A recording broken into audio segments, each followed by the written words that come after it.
শ্রোতা, ভিডিও শুরুতে আপনারা ছোট্ট একটা ভিডিও ক্লিপ দেখতে পেরেছেন। তো দর্শক শ্রোতা, এই ভিডিওটা আপনাদের জন্য পুরোটাই আছে। অবশ্যই আপনারা সম্পূর্ণ ভিডিওটা না টেনে দেখবেন। যদি আপনারা সম্পূর্ণ ভিডিওটা দেখেন তাহলে আসলে আপনারা মুসলমান হয়ে থাকলে আপনারা ঠিক থাকতে পারবেন না। দর্শক শ্রোতা, আপনারা পাশে একটা ছবি দেখুন। তো এই মেয়েটা, তার বয়স হচ্ছে 14 বছর, তার বাড়ি হচ্ছে বগুড়া, আর তার নাম হচ্ছে পুতুল।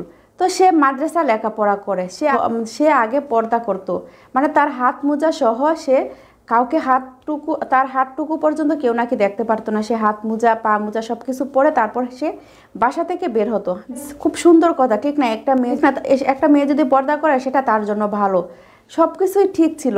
কিন্তু সে একটা প্রেম করেছিল, প্রেম করার পরে প্রেমে ছেঁকাকে সে এখন আমাদের সৃষ্টিকর্তা আল্লাহ তাআলাকে সে দোষারোপ করতেছে। আল্লাহ তাআলাকে সে কী বাজে পরিমাণ গালিগালাজ করতেছে। যদি আপনারা সম্পূর্ণ ভিডিওটা দেখতেন তাহলে হয়তো এই মেয়েটাকে কোথায় আছে, কোন জায়গায় আছে, সেখান থেকে খুঁজে বের করে এনে আপনারা একে থাপড়াইতেন।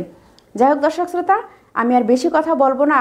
চলুন আগে আমরা এই মেয়েটার কথাগুলো শুনে আসি। আসলে ভাবতে অবাক লাগে যে বাংলাদেশে এগুলো কথা শুনতে হবে। একটা মুসলিম পরিবারের একটা মেয়ের কাছ থেকে বা বাংলাদেশে এরকম ঘটনা বা এরকম কথা আমাদের শুনতে হবে, আসলে আমরা ভাবিনি কখনো। যাই হোক দর্শক শ্রোতা, আমি আর বেশি কথা বলবো না, ভিডিওটা অবশ্যই সম্পূর্ণ দেখবেন। আপনাদেরকে আর দেরি করাবো না, তো চলুন আমরা ভিডিওটা দেখে আসি।